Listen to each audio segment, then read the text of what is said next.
దానికి మంచి వర్తమానం అందించగలిగిన, బైబిల్ వాక్యాలు వివరించగలిగిన దైవ సేవకులే వస్తారు.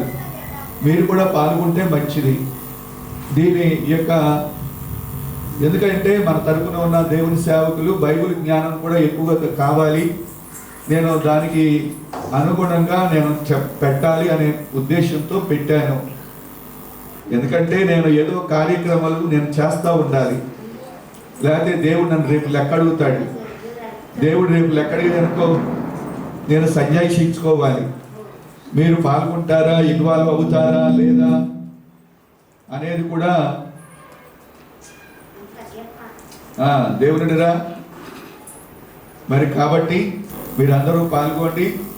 60 దినాలు 50 దినాలు మరి పెంతెకోస్తు పండుగ ఏమండి, ఆదివారం గ్యాప్ అండి. ఆదివారం గ్యాప్ ఏముండదు, కంటిన్యూస్గా పరిశుద్ధాత్మ అభిషేకం కావాలి అనుకున్న వాళ్ళు పాలుపంపులు పొందండి. పరిశుద్ధాత్మ అభిషేకం మేడగదిలో 50వ దినమందు పెంతెకోస్తు పండుగ రోజున పరిశుద్ధాత్మ దేవుడు వారి పైకి దిగి వచ్చాడు. దాని యొక్క ఉద్దేశం కూడా అదే. సరే, దేవుని వాక్యానికి నేను వెళ్తాను. దేవుని వాక్యాన్ని చదువుతాను. దేవునిరా 2వ రాజుల గ్రంథం 3వ అధ్యాయము 16వ వచనము. యెహోవా సెలవిచ్చున్నదేమనగా, ఈ లోయలో చాలా గోతులను త్రవ్వించుడి.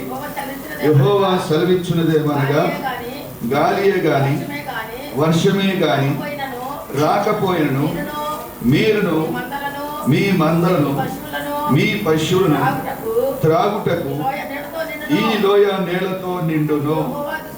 ఇది యెహోవా దృష్టికి అల్పమే. అలాగే అందరూ కూడా బైబిల్ గ్రంథాన్ని తీసుకొచ్చారా అండి?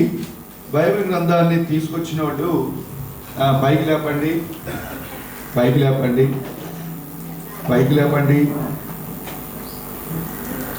ఇది నా పరిశుద్ధ గ్రంథము.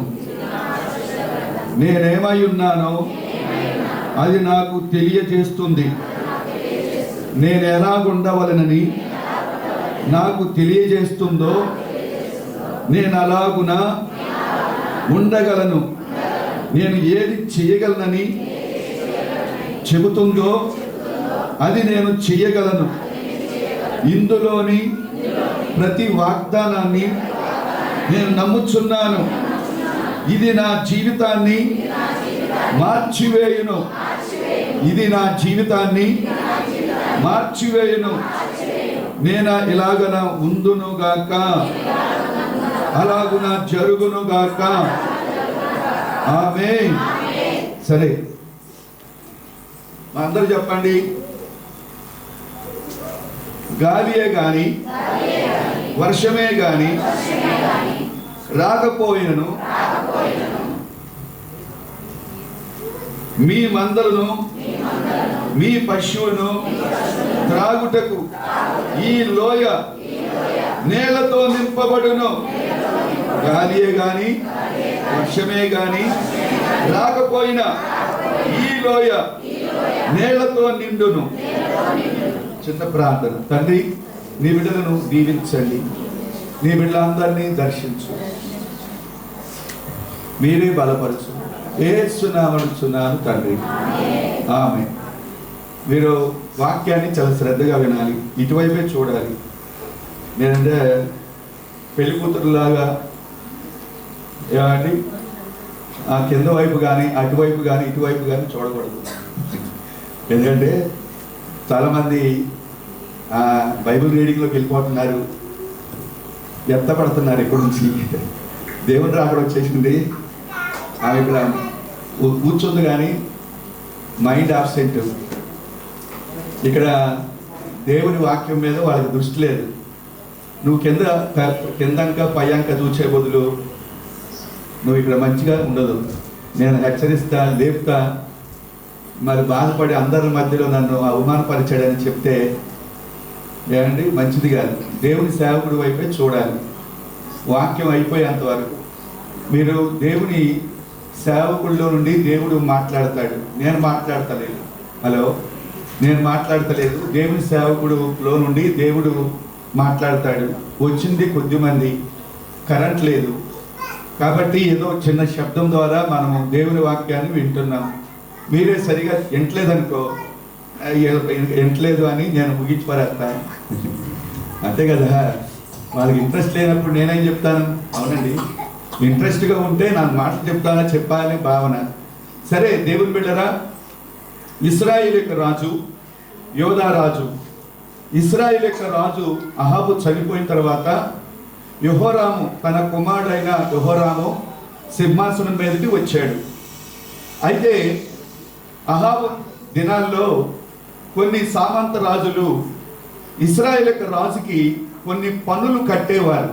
పన్నులు 100 గొర్రెలను లేకపోతే 100 పొట్టేళ్ళు సంవత్సరానికి ఏమండి ఇశ్రాయేలు యొక్క రాజుకి చుట్టుపక్కల ఉన్న మోయాబు దేశం అలాంటి దేశస్థులు పన్ను కడుతూ ఉండేవారు ప్రతి సంవత్సరం. ఎప్పుడైతే అహాబు రాజు చనిపోయాడో ఏమండి మోయాబు రాజు ఇశ్రాయేలు యొక్క రాజు అయిన యెహోరాముకి వర్తమానం పంపాడు. ఇక నుండి మా దేశంలో నుండి ఎలాంటి పన్ను మేము చెల్లించాం అని పంపాడు. పంపేసరికి ఈయనకి బాధ వచ్చేసింది యెహోరాముకి. అని కాదు, నువ్వు రాజు మారాడు కానీ వారి ఇశ్రాయేలు రాజు ఉన్నాడు కదా, నువ్వు ఎందుకు కట్టవు అని మోయాబు దేశానికి యుద్ధానికి మరి ఇశ్రాయేలు రాజు సిద్ధపడ్డాడు. ఆ సమయంలో ఇశ్రాయేలు యోధా రాజుతో కూడా మాట్లాడాడు. యోధా రాజు రాజ్యాన్ని యెహోషాపాతు రాజు పరిపాలిస్తున్నాడు. యెహోరాము యెహోషాపాతు వర్తమానం పంపితే, అయ్యా నువ్వు ఎక్కడికి యుద్ధానికి రమ్మంటే అక్కడికి వస్తా. ఏమండి వారితో పాటు మరొక రాజు ఏమండి యుద్ధానికి బయలుదేరినట్లుగా యోధాము రాజు కూడా యుద్ధానికి బయలుదేరి వెళ్ళినట్లుగా మనం చూస్తాం. దేవుని స్తోత్రం, దేవుని స్తోత్రం. 3 రాజ్యాలు, ఒకటి ఏమండి ఇశ్రాయేలు యొక్క రాజు, రెండవది యోధా రాజు, అలాగే యోదోము దేశానికి రాజు. ఈ 3 సైన్యాలు మోయాబు దేశానికి యుద్ధానికి వెళ్ళారు. మరి అక్కడికి వెళ్ళాలి, అందరూ సైన్యంతో, రథాలు గుర్రాలు సైన్యంతో బయలుదేరేసరికి 1 రోజు, 2 రోజులు, 3 రోజులు, చివరికి 7 రోజులు పట్టింది. అక్కడికి వెళ్ళిన తర్వాత వారు తీసుకొచ్చిన ఆహారం కానీ వచ్చిన నీళ్లు కానీ అయిపోయినాయి. నీళ్ళు అయిపోయిన తర్వాత వాళ్ళు సొమసిల్లిపోయారు. అక్కడ నీళ్లు, మోయాబు ప్రాంతంలో నీళ్లు లేవు. నీళ్లు లేకపోయేసరికి సొమసిల్లిపోతున్నారు. ఏమండి ఇంత గొప్ప సైన్యము, రథాలు గుర్రాలు, త్రాగాలి నీళ్లు, ఆహారం లేదు, అన్నీ అయిపోయినాయి. సైన్యం అంతా కూడా దాహము అయ్యి సొమసిల్లిపోయారు. ఆ సమయంలో ఇశ్రాయేలు రాజు యెహోరాము, అయ్యో ఏంటి ఈ పరిస్థితి ఇలా జరిగింది, మా దేవుడు ఇశ్రాయేల్ని చంపటానికి ఈ స్థలానికి తీసుకొచ్చేసాడు అని యెహోరాము అంటూ ఉంటే, పక్కన దైవజనుడైన యెహోషాపాతు రాజు అంటాడు యెహోరాముతో, అని కాదు, ఈ ఏరియాలో దైవజనుడు ఎవరైనా ఉన్నారా? దైవజనుడు ఆయన కనుక కనుక్కుంటే మనము మోయాబు రాజుతో మనము యుద్ధము చేయగలమా, లేదా జయం పొందగలమా, ఓడిపోతామా, మనము యుద్ధానికి వెళ్ళొచ్చా లేదా? అసలు ఈ సమస్య, నీళ్లు లేవు, ఆహారం లేదు, ఈ సమస్య పరిష్కారం అవ్వాలి, దైవజనుడిని పిలువు అని కాదు. ఏలియా దగ్గర పనిచేసిన పరిచారకుడైన ఎలీషా ప్రవక్త ఉన్నాడు, వాడిని పిలిపించమంటే ఎలీషా గారు వచ్చారు. దేవుని స్తోత్రం చెప్పండి, చెప్పండి, దేవుని స్తోత్రం. యెహోరాముతో అంటాడు, పిచ్చోడా, నువ్వు పెడితే నేను రాలా, నువ్వు దేవుని యందు భయభక్తులు లేనోడివి, నువ్వు ఒక అన్యుడిలాగా జీవించేవాడివి, నువ్వు పిలితే నేను రాలా. యెహోషాపాతు రాజు భక్తి గలవాడు, దేవునికి భయపడేవాడు. మీరు ఎప్పుడైనా భక్తి గల వారికి, భక్తిహీనులకి పొసలదు. అత్త భక్తి గలదైతే, కోడలు భక్తిహీనులైతే వాళ్ళు ఇరువురికి పొసలదు. మీరు గమనించారా? దేవుని చిత్తం కూడా భక్తి గలవాడు భక్తి గలవారినే కోరుకోవాలి. యెహోరాము భక్తి లేనోడు, దేవుని యందు భయభక్తులు లేనివాడు. యెహోషాపాతు రాజు భయభక్తులు కలిగిన వాడు. అందు నిమిత్తం ఆ యొక్క భక్తి గలవాడు అని కాదు ఎలీషా ప్రవక్త ఒక ప్రవచనాన్ని ప్రార్థన చేసి ప్రవచనాన్ని రిలీజ్ చేశాడు. రిలీజ్ ఏంటి అంటే, ఈ యొక్క లోయలో మీరు గోతులు త్రవ్వండి ఈ లోయలో. మీరు వర్షము రాకపోయినా, అలాగే గాలి లేకపోయినా ఆ యొక్క గోతులను నీటితో దేవుడు నింపుతాడు. దేవుడు దేవుని ప్రజలకు దేవుడు జయమిస్తాడు. దేవుని స్తోత్రం అని చెప్పండి. దేవుని స్తోత్రం అని చెప్పండి. దేవుని స్తోత్రం. దేవుడు నీ జీవితంలో సమస్య గుండా వెళ్తున్నావా? సమస్యలిన స్థితిలో బాధల గుండా, కష్టాల గుండా నువ్వు వెళ్తున్నావా?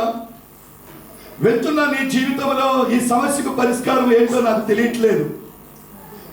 నా జీవితంలో ప్రార్థనకు వెళ్తున్నాను, వస్తున్నాను, కానీ ఈ సమస్య నా జీవితంలో ఇలాగే ఉంది అని నువ్వు అనుకుంటూ ఉంటే దేవుడు ఒక అద్భుతము చేయబోతున్నాడు ఈరోజు. మీరు గమనించారా? దేవుని స్తోత్రం. మనము ఈ యొక్క రోజు మీరు గమనించారా? వినండి దేవుని వాక్యాన్ని. సమస్యలు పోయారు, భయపడుతున్నారు, కృంగిపోయారు, బలహీనులుగా ఉన్నారు, అపజయం వచ్చేస్తుందేమో అనుకుంటున్నారు.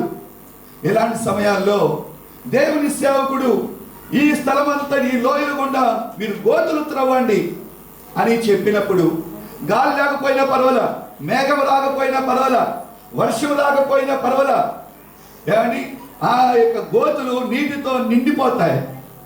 అదెలా జరుగుద్ది అని అనబాకు. దేవుని మీరు మరొక మాట చెప్తున్నా. ఇది 3 విధాలుగా నేను చెప్పబోతున్నా. 3 విధాలుగా మీరు అర్థం చేసుకోండి. మీరు ఒకటి, ఐగుప్తు నుంచి కనాను దేశానికి ఇశ్రాయేలు వస్తూ ఉన్నారు. వారు ఒక చోటుకు వచ్చేసరికి నీళ్ళు అయిపోయినాయి. నీళ్ళు ఎప్పుడైతే లేవో మోషే మీద సణుగుతున్నారు, దేవుని మీద కూడా సణుగుతున్నారు. మీరు గమనించారా? నీరు ఎప్పుడైతే అయిపోయిందో నీటిని బట్టి దేవుని మీద తిరుగుబాటు చేస్తున్నారు ఇశ్రాయేలీయులు. దేవుని శోధించేవారుగా, దేవుణ్ణి దేవునితో వారు విరోధముగా మారిపోయారు. మీరు గమనించారా? నీరు ఎంత ఇశ్రాయేలు జీవితాల్లో దేవునికి వారికి వివాదం ఏర్పడింది. దేవుని శోధించడం ప్రారంభించారు. రెండవది, మీరు గమనించారా? మత్తయి సువార్త 13వ అధ్యాయము. మీరు దేవుని యొక్క వాక్యంలో మత్తయి సువార్త 13వ అధ్యాయము 43వ వచనం, 12వ అధ్యాయం 43వ వచనం. దేవునామానికి స్తోత్రం చెప్పండి. దేవుని స్తోత్రం. దేవుడు మనము కూడా ఒక మాట, ముందుగా ఒక చిన్న మాట చెప్తాను. మనము కూడా ఇశ్రాయేలీలు లేకపోతే యోధావారు అయితే ఎదోమీయులు మోయాబు దేశానికి యుద్ధానికి వెళ్ళినట్లుగా మన జీవితంలో కూడా ఎన్నో యుద్ధాలు గుండా మనం వెళ్ళాలి. నరుల కాలము యుద్ధ కాలము వంటి కాలం కాదా? యవనస్తులు యుద్ధం చేయాలి, చిన్నపిల్లలు యుద్ధం చేస్తున్నారు, అలాగే భార్య భర్త అందరూ కూడా యుద్ధంలోనే మనం ఉన్నాం. ఈ యుద్ధము ప్రధానంగా మనం ఆత్మీయంగా రక్షించబడిన తర్వాత, మారు మనసు పొందిన తర్వాత, బాప్తీసం తీసుకున్న తర్వాత మనం ఎన్నో యుద్ధ పోరాటాలు గుండా వెళ్ళాలి. ఒకటి, శరీరము కూడా ఒక శత్రువు. రెండవది, లోకము ఒక శత్రువు. మూడవది, సాతానుడు ఒక శత్రువు. శరీరముతో మనం యుద్ధం చేయాలి, లోకంతో యుద్ధం చేయాలి, సాతానుతో యుద్ధం చేయాలి. మనము యుద్ధ భూమిలో ఉన్నాము. యుద్ధ భూమిలో ఉన్న ఇశ్రాయేలీయులు మీరు గమనించారా? దేవుని ప్రజలు యుద్ధ భూమిలో ఉండి మోయాబు ప్రాంతంలో సమస్యల్ని నీరు లేక అల్లాడుతూ ఉన్నారు. మీరు ఒక మాట, నీరు మొట్టమొదట దేవునికి ఇశ్రాయేలు దేవుని ప్రజలకు మధ్యలో వారు శోధించారు, లేకపోతే దేవుని సడుగుకుండా వెళ్తున్నారు. దేవునితో వివాదం ఏర్పడింది ఇశ్రాయేలుకి. రెండో మాట చెప్తున్నా, మీరు నీటి ద్వారా దేవునితో వివాదము. రెండవది మత్తయి సువార్త 12వ అధ్యాయము 43వ వచనంలో అపవిత్రాత్మ ఒక మనిషిని వదిలిపోయిన తరువాత అది విశ్రాంతి వెదకుచ్చు నీరు లేని చోట్ల తిరుగుచుండును. మీరు గమనించారా, నీరు ఎక్కడైతే ఉండదో అక్కడ అపవిత్రాత్మలు ఉంటాయి. అపవిత్రాత్మలు అక్కడ పనిచేస్తూ ఉంటాయి, తిరుగుతూ ఉంటాయి. నీరు లేని చోట అపవిత్రాత్మ ఎక్కడ ఉంది అంటే నీరు. మీరు గమనించారా, అపవిత్రాత్మలు తిరుగుతూ ఉంటాయి నీరు లేని చోట. ఏమండి, సంసోను 1000 మంది ఫిలిష్తీయులను చంపాడు. ఆ తర్వాత అతడు దాహము కొని ఏమండి ఆయన సమస్యలు పడిపోయాడు. అక్కడ నీరు లేదు, దాహము కొని అనే మాట ఉంది. నువ్వు దేవుని పరంగా అనేక రకాలుగా జయముకుండా వెళ్ళినా నువ్వు నీరు లేకపోతే నువ్వు కూడా సమస్యల్ని పడిపోవలసి వస్తుంది. ఒకటి, నీరు లేకపోవటాన్ని బట్టి ఏమండి దేవుని ప్రజలు దేవునితో వారు వివాదం ఏర్పడింది. నీరు లేకపోవటం వల్ల సాతానుడు ఆ స్థలాల్లో పనిచేస్తాడు, అపవిత్రాత్మలు పనిచేస్తాయి. నీరు లేకపోవటాన్ని బట్టి ఒక వ్యక్తి సమస్యల్ని పడిపోతాడు, హ్యాపీనెస్ ఉండదు, సంతోషం ఉండదు. నీరు దేనికి గుర్తు అంటే దేవుని జీవానికి సాదృశ్యం. ఒకటి వాక్యానికి గుర్తు, రెండవది పరిశుద్ధాత్మకు గుర్తు. ఎప్పుడైతే నీ హృదయంలో వాక్యము లేదో, ఎప్పుడైతే నీ హృదయంలో నీలో పరిశుద్ధాత్మ దేవుడు నీలో లేకపోతే నీ యొక్క జీవితము దయ్యాల కొంపగా ఉంటుంది. నీ ఇల్లే కాదు, నువ్వు కూడా దయ్యాలకు నువ్వు ఆశ్రయ స్థానముగా ఉంటుంది. నీరు పరిశుద్ధాత్మకు గుర్తు. నీరు లేకపోతే జీవము లేదు. జీవము దేవుని ఆత్మ, జీవము దేవుని వాక్యము నీ హృదయంలో సమృద్ధిగా ఎల్లప్పుడూ నీటితో నువ్వు నింపబడుతూ ఉండాలి. దేవుని ప్రజలు దేవునితో వివాదం ఏర్పడిపోయింది. దేవుని ప్రజలు దేవునికి దూరస్తులైపోయారు. అంటే వీరెంత ప్రాముఖ్యమో. అయితే దేవునిగా ఈ యొక్క సమయంలో నువ్వు నీరు కలిగి ఉన్నావా? పరిశుద్ధాత్మ దేవుడు నీలో ఉన్నాడా? మీరు నీరు అయిపోతే ఏమండి నీరు లేని అనుభవాల్ని మనం చూస్తున్నాము ఈ యొక్క రాత్రికాల సమయంలో. క్షమించండి, దేవుని స్తోత్రం చెప్పండి. దేవుని స్తోత్రం. నీరు లేని అనుభవంలో ఇశ్రాయేలు తిరుగుబాటు అనుభవం ఉంటుంది. దురాత్మలు పరిపాలిస్తూ ఉంటాయి. లేకపోతే సమస్యల్ని పడిపోయిన వ్యక్తిగా నువ్వు ఉంటావు అనే మాట. కాబట్టి మొట్టమొదట దేవుడు చెప్తున్నాడు, దేవుని సేవకుడి దగ్గరికి వెళ్ళినప్పుడు ఈ సమస్యలా ఉంది, నన్నేం చేయమంటావు ప్రభు అని దైవజనుడి దగ్గరికి వెళ్ళినప్పుడు దైవజనుడు ఏమని చెప్తాడో తెలుసా? మీరు నీటి ఓటలను త్రవ్వండి. దేవుని స్తోత్రం చెప్పండి. గుంటలను త్రవ్వండి.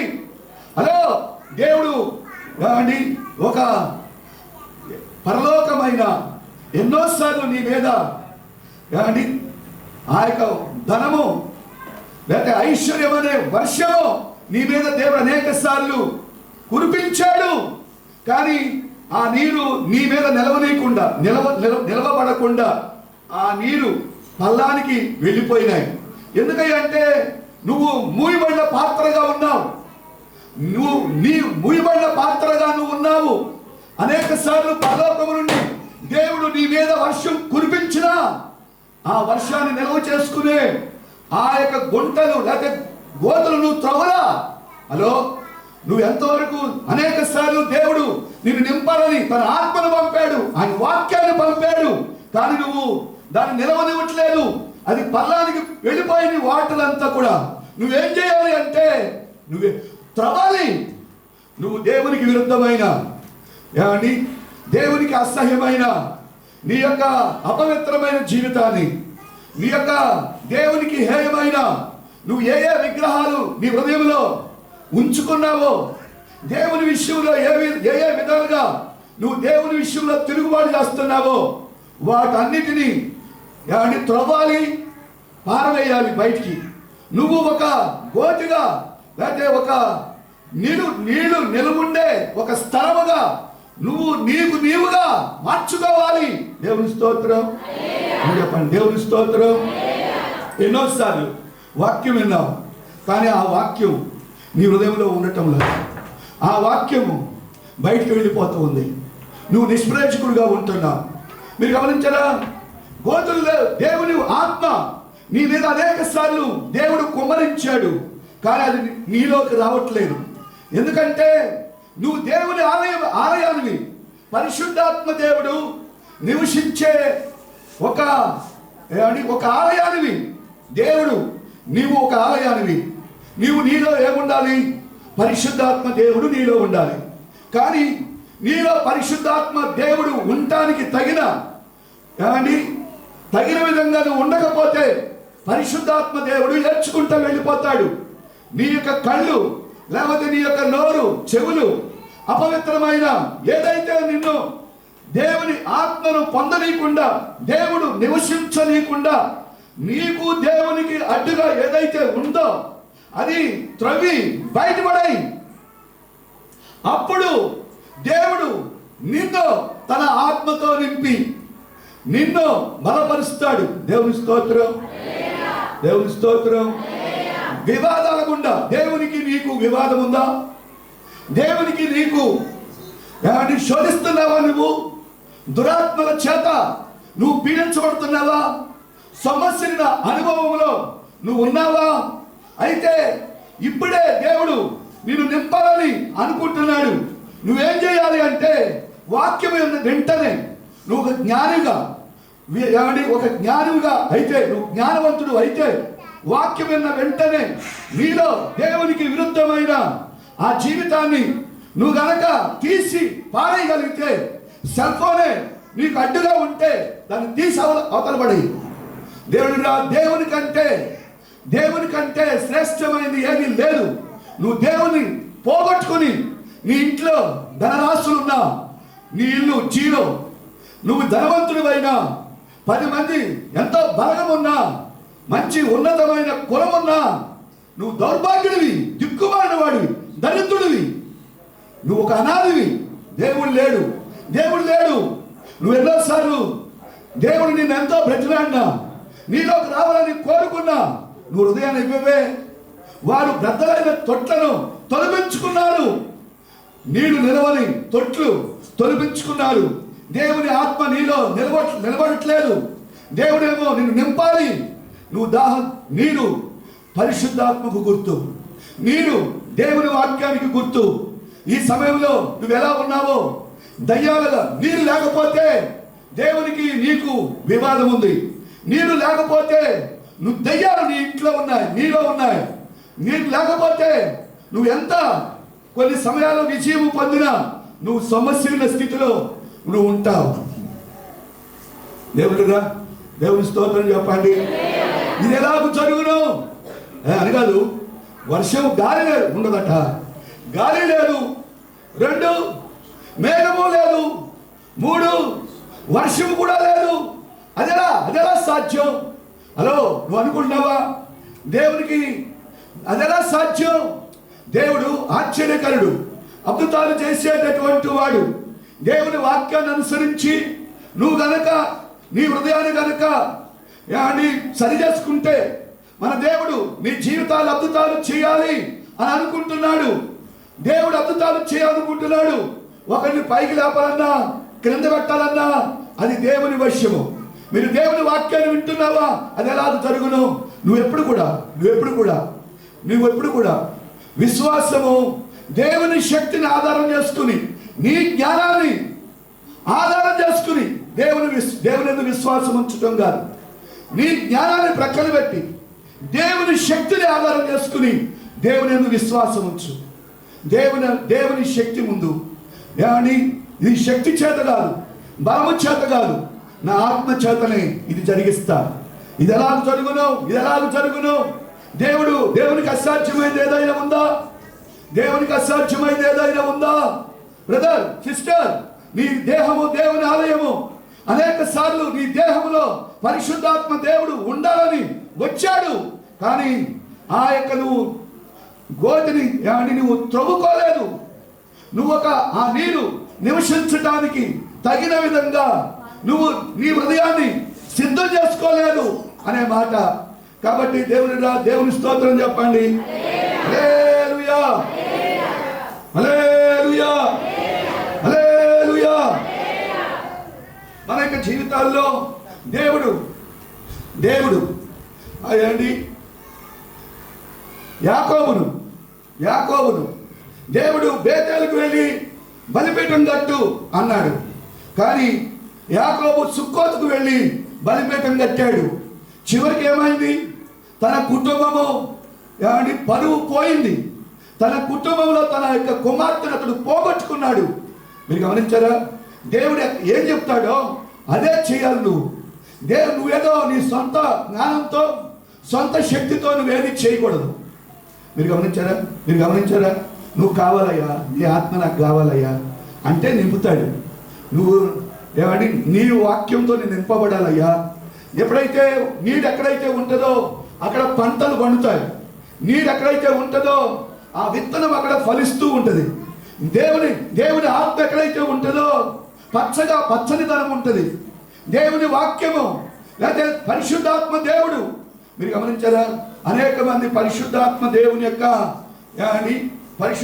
దేవుని యొక్క పనిని గుర్తించలేని వారుగా మనం ఉంటున్నారు చాలా మంది. మీరు గమనించారా?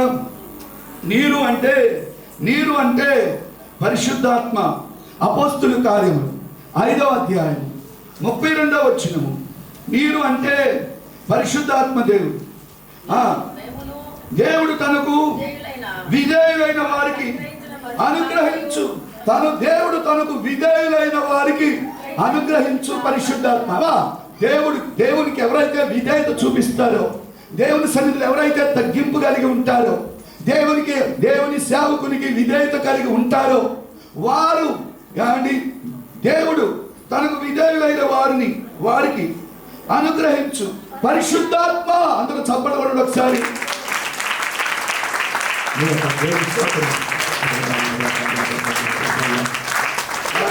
తను అనుగ్రహించు, వారందరికీ అనుగ్రహించు పరిశుద్ధాత్మ. మీరు గమనించారా? పరిశుద్ధాత్మ దేవుడు కనుక నీలో ఉంటే నువ్వు 24 గంటలు 365 రోజులు దేవుడు ప్రేమయు శక్తియు మరొక మాట ఇంద్రియ నిగ్రహము గల ఆత్మనిచ్చాడు కానీ పిరిగితనం కనబడదు. దయ్యం ఉంటే పిరిగితనం ఉంటుంది, కోపం ఉంటుంది, పగ ఉంటుంది, క్షమించలేని తత్వం ఉంటుంది. దేవుడు నీలో ఉంటే ఆత్మఫలం ఉంటుంది, ప్రేమ, సంతోషము, సమాధానం. మీరు గమనించారా? దేవుని రాజ్యము భోజనం కాదు, పానం కాదు. మరో మాట చెప్పండి. నీతి, సమాధానము, పరిశుద్ధాత్మ యందలి ఆనందము. అందరూ చెప్పండి. పరిశుద్ధాత్మ యందలి ఆనందము.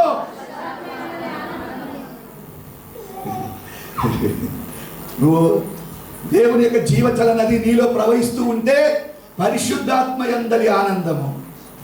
అన్యులు లోకానుసారంగా పాపం చేసి, త్రాగి, వ్యభిచరించి, సినిమాలు చూసి, సీరియల్ చూసి, మార్మరాలు గుట్కాలు తిని ఏదో నవ్వినట్టుగా ఉంటుంది. మోపవాలన్నీ కూడా వెళ్ళిపోయి కృషించి కుళ్ళి వాడు నిరాశకు లోనవుతూ ఉంటాడు. పాపం ఎక్కడైతే ఉంటుందో అక్కడ కృంగుదల ఉంటుంది, చింత ఉంటుంది, వేదన ఉంటుంది. దేవుని స్తోత్రం చెప్పండి. దేవుని స్తోత్రం. దప్పికొన్న వాళ్ళారా, దప్పికొన్న మీరు నా యొద్దకు వచ్చి దప్పిక తీర్చుకోండి. ఒకటి సమరయ స్త్రీ నూతి దగ్గర యేసు ప్రభు మాట్లాడిన మాట ఏంటి అంటే, అమ్మా ఇదిగో నీళ్ళు వస్తావా? అయ్యా నువ్వు సమరయుడివి, నువ్వేమో యూదుడివి, నేను సమరయుడు అని కాదు. ఒక మాట, అమ్మా నేనిచ్చే నీళ్లు, నువ్విచ్చే నీళ్లు నేను మరలా దప్పికొంటాను. నేనిచ్చే నీళ్లు ఇంకెన్నడు దప్పికొనడు నేను వారికిచ్చు నీళ్లు నిత్య జీవమునకై వారిలో ఊరేడు నీటి పుక్కగా ఉండునని. నీళ్లు నిత్య జీవమునకై వాళ్ళ హృదయంలో ఊరేడు బుగ్గగా ఉంటది. దేవుని స్తోత్రం అని చెప్పండి. దేవుని స్తోత్రం, దేవుని స్తోత్రం. చూడా అక్కడికి ఇక్కడికి వెళ్తావేంటి? పరిశుద్ధాత్మ నీలో ఉంటే, పరిశుద్ధాత్మ దేవుడు నీలోకి రావాలి అంటే దేవునికి ఆ రాళ్ళు దేవునికి అవిష్టమైంది, నిషిద్ధమైంది, అపరిశుద్ధత, అపవిత్రత ఎక్కడైతే నీలో ఉంటే కనుగొని తీసేయి. నువ్వు త్రవ్వు. చిందాను గాడి మార్తా యేసు ప్రభు రాజుల సమాధి దగ్గర ఉన్నాడు. సమాధి దగ్గర ఉంటే మాటతో యేసు ప్రభు చెప్తున్నాడు, ఈ పైన రాయి తీసేయి. తీయటం నీ వంతు, కార్యం చేయటం నా వంతు. దేవుని స్తోత్రం అని చెప్పండి. దేవుని స్తోత్రం. దేవుడు నీలో కార్యం చేయాలా వద్దా? మరొక మాట అని కాదయ్యా, అని కాదు. కనీసం అదేంటి గాలి రాదంట, అదేంటి మీరు గమనించారా? గాలి రాదు, మేఘము రాదు, వర్షము రాదు, నింపుతారట ఆ నీళ్లు. ఏమండి? ఆ గోతులు నిండా నింపబడతాయి. మీకు కావాల్సిందేంటి? మీరు సమస్యలు పడిపోయారు. నువ్వు ఏ సమస్య గుండా వెళ్తున్నావో, దేని బట్టి నువ్వు భయపడుతున్నావో, కృంగిపోతున్నావో, చింతిస్తూ ఉన్నావో, నిన్ను ఏది సవాలు విసురుతుందో నీ సమస్య, నీ జీవితంలో దాని నుంచి విడిపించాలని నా దేవుడు కోరుకుంటున్నాడు. నీ దేవుడు సహాయం చేస్తాడని నమ్ము. మీరు ఒక మాట చదువుతాను చూడండి. మత్తయి సువార్త 19వ అధ్యాయం 26వ వచనం. మత్తయి సువార్త 19వ అధ్యాయం. యేసు వారిని చూచి, ఇది మనుషులకు అసాధ్యమే, కానీ దేవునికి సమస్తము సాధ్యమే అని చెప్పాను. ఏమండి? ఇది మనుషులకు అసాధ్యమే, దేవునికి సమస్తము సాధ్యమే. అంత చప్పట్లు కొట్టి ఒకసారి.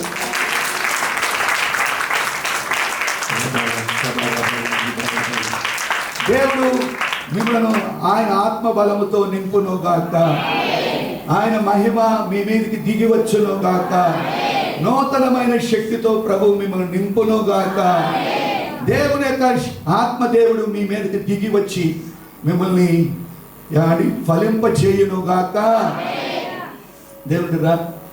ఏమైనా సింపుల్. నువ్వు నమ్ము. మనిషికి అసాధ్యమే. ఇది ఎలా సాధ్యం? ఎన్ని గోతులు తప్పితే, ఎన్ని గోతులు త్రవ్వాలనుకుంటే అన్ని గోతులు త్రవ్వండి. నువ్వు త్రవ్వబడాలి, నీ పిల్లలు కూడా త్రవ్వబడాలి, నీ భర్త, నీ భార్య ఆయన గోతుని కూడా త్రవ్వాలి, ఆయన త్రవించబడాలి. ఎంతమంది త్రవ్వుతారో ఆ గోతులన్నీ కూడా నింపబడబోతున్నాయి. దేవుని స్తోత్రం. నువ్వు దేవునికి విధేయత చూపిస్తే ఏమండి, వారి మీదకి పరిశుద్ధాత్మ దేవుడు తన వర్షాన్ని కుమ్మరిస్తాడు. మీరు ఇక్కడ దేవుని వాక్యంలో 9 మత్తయి సువార్త 28వ వచనం. ఆయన ఇంట ప్రవేశించిన తరువాత ఆ గుడ్డివారు ఆయన వద్దకు వచ్చి, యేసు నేను ఇది చేయగలనని మీరు నమ్ముచున్నారా అని వారు అడుగగా, వారు నమ్ముచున్నాము ప్రభువా. ఇది నేను నమ్ముతున్నావా? హలో, నువ్వు నమ్ముతున్నావా? నీకున్న ఉద్యోగం రాదని నువ్వు అనుకుంటున్నావు, కానీ దేవుడు నీకు చక్కటి ఉద్యోగం దేవుడు నీకు ఇవ్వబోతున్నాడు. ఆమె చెప్పండి. నీకు అనారోగ్యం కూడా వెళ్తున్నావు, నమ్ముతున్నావా? నేను ఆరోగ్యం ఇస్తానని. నువ్వు గుడ్డాడివి, నేను కళ్ళు ఇస్తాను అని నువ్వు నమ్ముతున్నావా? నమ్ముట నీ వల్ల అయితే నీకు గర్భఫలము ఇస్తాను అని నమ్ముతున్నావా?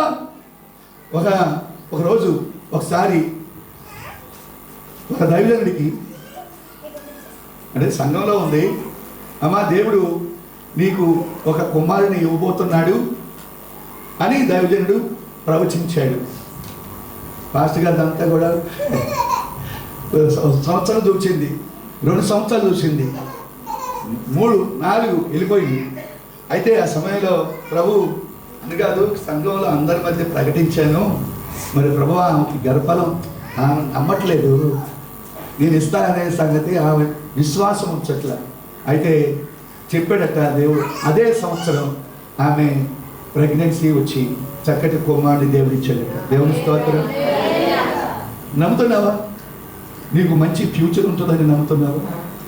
నీకు మంచి భార్యను అంటే దేవుడు ఇస్తాడని నమ్ముతున్నావా? మంచి భర్తను దేవుడు నీకు ఇస్తాడని నమ్ముతున్నావా? దేవుడు ఉన్నత స్థితిలో నిన్ను పెడతాడని నమ్ముతున్నావా? ఒక మాట అండి, చూడలేని వాటిని చూచే విధంగా కార్యం చేసే దేవుడు మన దేవుడు. అక్కడ వర్షం లేదు, అక్కడ గాలి లేదు, మేఘమో లేదు. ఎట్లా? అదృశ్యంగా దేవుని కార్యాలు ఎప్పుడు కూడా అదృశ్యంగా ఉంటాయి. దేవుడు చేయు కార్యాలు అదృశ్యంగా ఉంటాయి. మీరు 1 కొరింథీ పత్రిక 2వ అధ్యాయం 9వ వచనము, దేవుడు తన్ను ప్రేమించు వారి కొరకు ఏమి సిద్ధపరిచెనో అవి కంటికి కనబడలేదు, చెవికి వినబడలేదు, మనిషి హృదయమునకు గోచరము కాలేదు. అలా కంటికి కనబడలేదు, చెవికి వినబడలేదు, హృదయానికి. మీరు ఎప్పుడు కూడా అంత గొప్ప కార్యమా? అదెలా సాధ్యం? దేవుని ఆత్మ ద్వారా అది సాధ్యం. అందరూ ఫ్యాన్లు ఏం కానీ దేవుని స్తోత్రం, దేవుని స్తోత్రం చెప్పండి. జీవజలమా ఆత్మనాథుడా, ఎండని నదిలాగా రమ్ము బోధక. జీవజలమా ఆత్మనాథుడా, ఎండని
ఆత్మతో నింపబడిన వాళ్ళు, వాళ్ళ కవళికలు వేరు, వాళ్ళ హావభావాలు బాగా వేరుగా ఉంటాయి.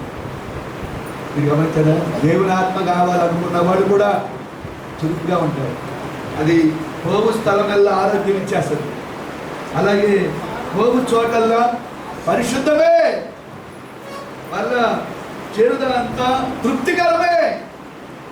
అలాగే నిల్చు మేరంతా పుష్టికరమే.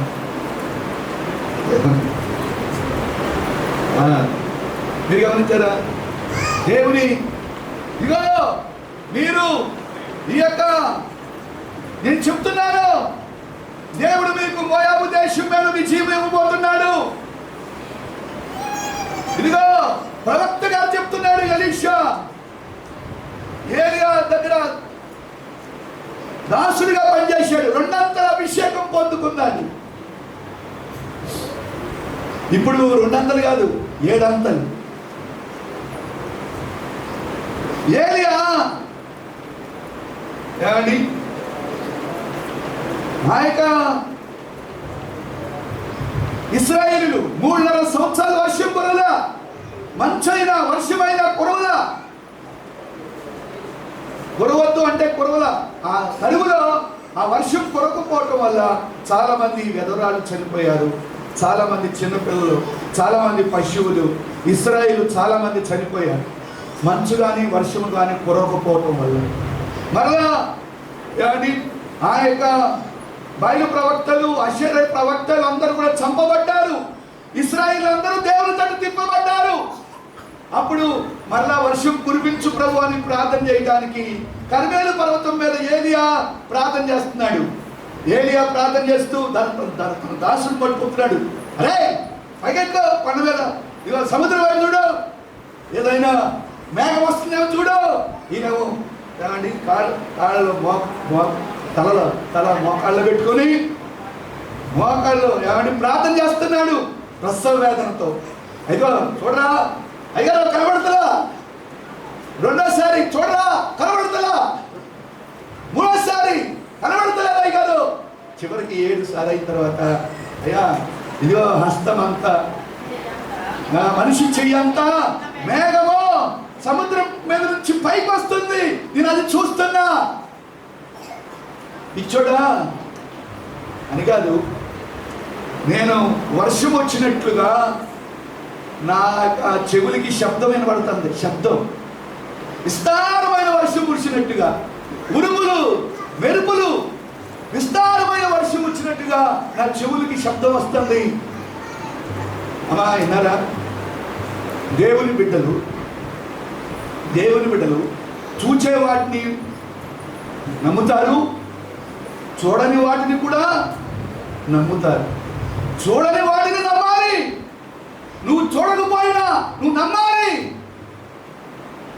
నీ దేవుడు హలో ఇక్కడ ఈ ఆలయాన్ని అక్కడ 2 అంతస్తుల బిల్డింగు, లేకపోతే మా పిల్లలు నా దగ్గర పండుకున్నట్లుగా, మగ పిల్లలు పండుకున్నట్లుగా మా అమ్మగారికి ఎప్పుడు వచ్చిందో తెలుసా? ఇదిగో ఇటొక రోడ్డు 35 సంవత్సరాల క్రితం సక్కూరులో చీకటి అగాధంలో ఉన్నప్పుడు, దీవెనమ్మ నీ ఎడల నేను చేయబోతున్న ఈ కార్యము, పెద్ద రోడ్డు ఉంది, ఇటొక రోడ్డు ఉంది, పెద్ద మందిరం ఉంది, ప్రజలు విస్తారంగా ఉన్నారు, ఇదిగో నేను 2 అంతస్తుల బిల్డింగ్ మీద పైన కూర్చున్నాను అని ఎప్పుడు చెప్పింది తెలుసా? ఎప్పుడు చెప్పింది? 35 సంవత్సరాల క్రితం చెప్పింది. అది ఎప్పుడు ఒక ప్రూఫ్ ఎప్పుడు కాపాడింది? ఇప్పుడు చూస్తున్నది ముందుగానే చూచింది. దేవుని స్తోత్రం. నీ యొక్క బిడ్డల యొక్క భవిష్యత్తు నువ్వు ముందుగానే చూడాలి. దేవుడిని చేయబోతున్నాడు, దేవుడి నా జీవితంలో చేయబోతున్నాడు ముందుగానే. కానీ కళ్ళతో చూసేది కాదు, ఫ్యూచర్ని చూడాలి. ఎలీషా కళలు ఫ్యూచర్. తవ్వు, మేఘవసర్లా, గాలవసర్లా నీటితో నిండిపోతాయి. ఎలా ఏంటయ్యా? మీరు ఎప్పుడైనా గాలి మనం చూస్తున్నావా లేదా? చూట్లా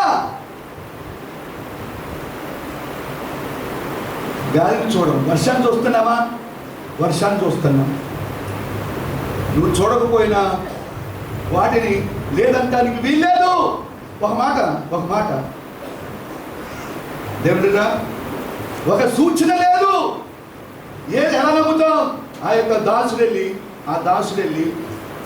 దాసుడు కొండ మీద నుంచి చూస్తున్నాడు. అయ్యా, మనిషి హస్తం అంతా మేఘము పైకి వచ్చినట్టుగా చూచాడు. అది సూచన.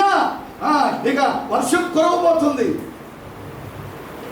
ఆ యొక్క హస్తం అంత మేఘము ఆ యొక్క ఇజ్రాయెల్ దేశం అంతా కూడా వ్యాపించేసింది. ఉరుములు మెరుపులతో కూడిన విస్తారమైన వర్షము దేవుడు కురిపించాడు. అందరూ చప్పట్లు కొట్టండి.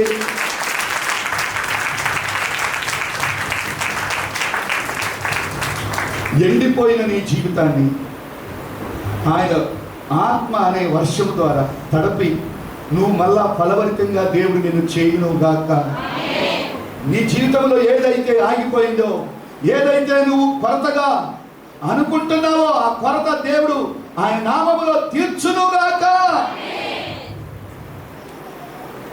మీరు గమనించారా? ఒక మాట దేవుడిరా, చూడని వాటిని చూచే విధంగా చేసేవాడు. ఒక మాట ఎలీషా గారిని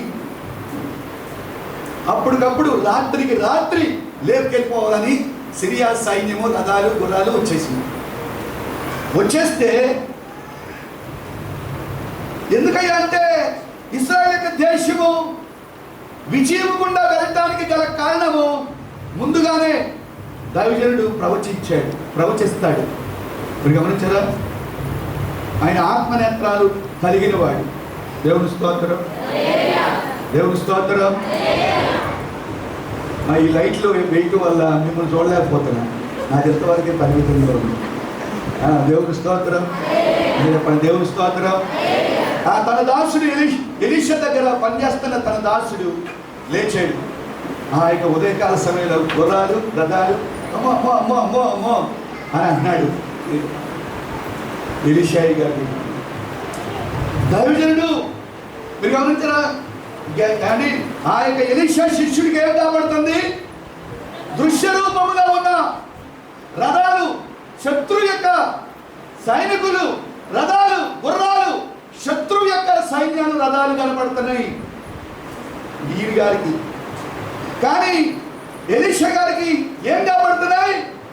అదృశ్యంగా ఉన్న దేవుని కాపుదల కనబడుతుంది.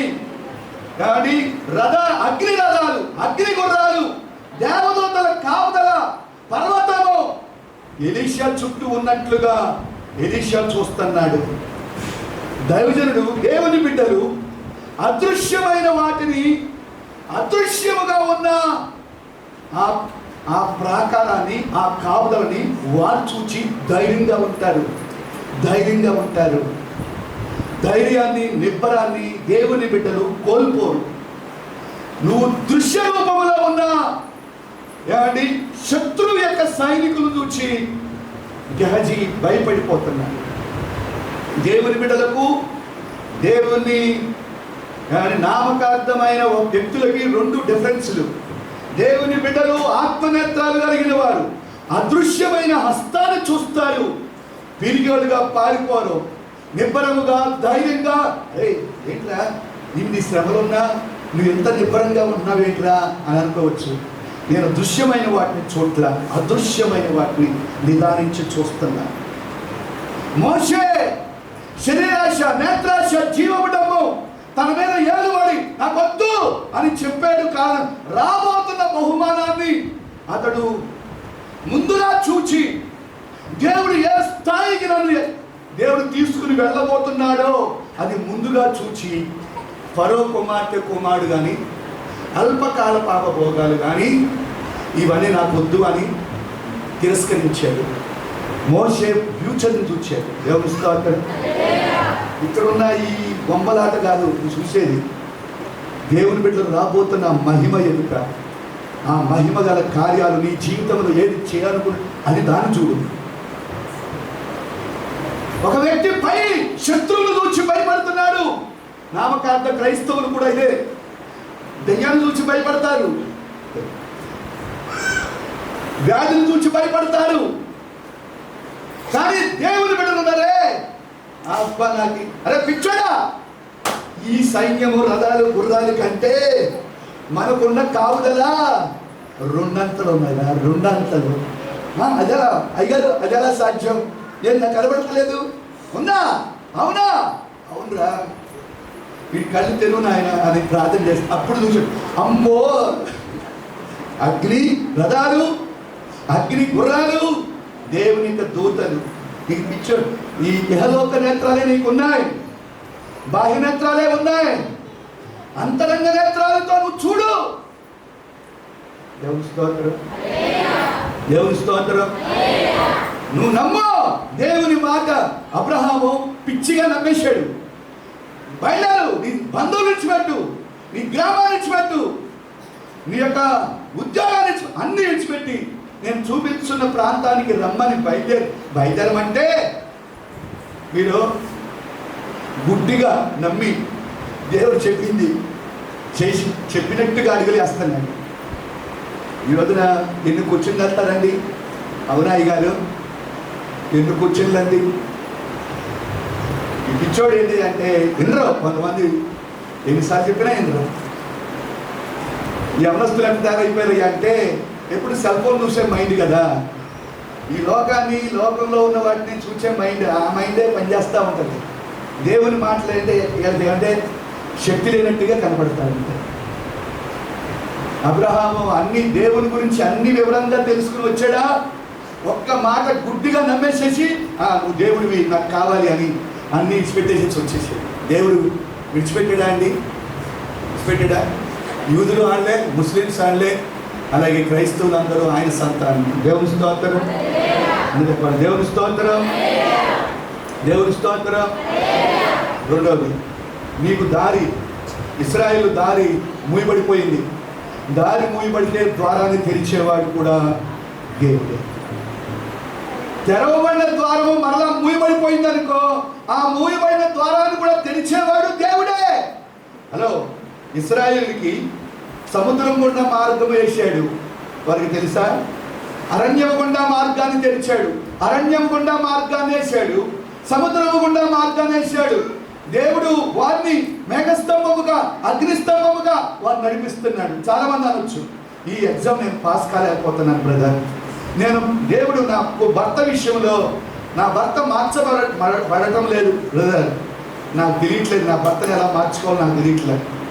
హలో, ఉద్యోగం ద్వారం మూయబడిపోయింది బ్రదర్, ఉద్యోగం ఎలా సంపాదించుకోవాలో నాకు తెలియట్లే దేవుడిరా. అలాగే ఆరోగ్యము పాడైపోయింది బ్రదర్, ఆరోగ్యం ఎలా రావాలో నాకు తెలియట్లే, చిక్కుముడి, ఇది సమస్య ఎలా పరిష్కరించబడాలో నాకు తెలియట్లేదు. ఎవరైనా అన్నారా ఈ సమస్య నాకేంటి అర్థం కావట్లేదు బ్రదర్, సిస్టర్ నాకేంటి అర్థం కావట్లేదు? దేవుడు దారి లేని చోట దేవుడు హైవేని కూడా వేస్తాడు. దేవుని స్తోత్రం అని చెప్పండి, దేవుని స్తోత్రం. నువ్వు నమ్మాలి కదా, నువ్వు నమ్మిక లేదు, నీలో విశ్వాసం లేదు. విశ్వాసం మనం చెప్పా, విశ్వాసం క్రియాపూర్వకమైంది. విశ్వాసంతో దేవుడు ఏం చెప్తాడో చేసినప్పుడు అది క్రియలు. విశ్వాసంతో నువ్వు ప్రార్థన చేస్తే, మోకాళ్ళు ప్రార్థన చేస్తే నీలో విశ్వాసం ఉన్నట్టు. ఇక్కడ వచ్చి విశ్వాసం అంట దేవుని స్తోత్రం అని చెప్పండి, దేవుని స్తోత్రం అని చెప్పండి, దేవుని స్తోత్రం. దేవుడు తను ప్రేమించు వారికి అండి, దేవుడు తను ప్రేమించు వారి కొరకు ఏమి సిద్ధపరచును అవి కంటికి కనబడలేదు, చెవికి వినబడలేదు, మనిషి హృదయమునకు గోచరము కాలేదు. మనిషి హృదయానికి గోచరం అర్థం కాట్లా.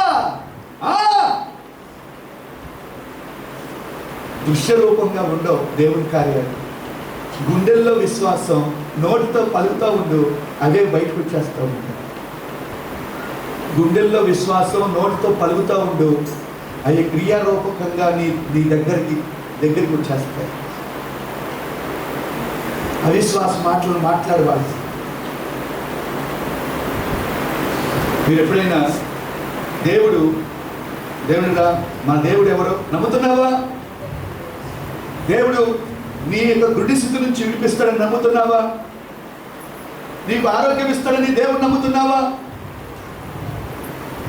ఏ కార్యమైనా శక్తి చేత కాదు, బలము చేత కాదు, నా ఆత్మ చేతనే ఇది జరుగుద్ది, ఈ కార్యం జరుగుద్ది.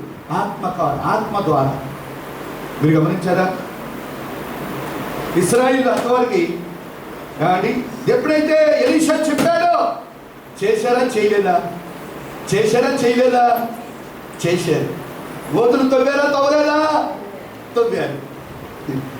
ఎవరైతే గోతులు తవ్వారో వాటన్నిటినీ ఏదో సంధ్యా సమయంలో ఏదో అవ్వకుండా కానీ మీకి ఓట వచ్చేసిందట. గోడి త్రవ్విన ప్రతి ఓట చూడండి, అది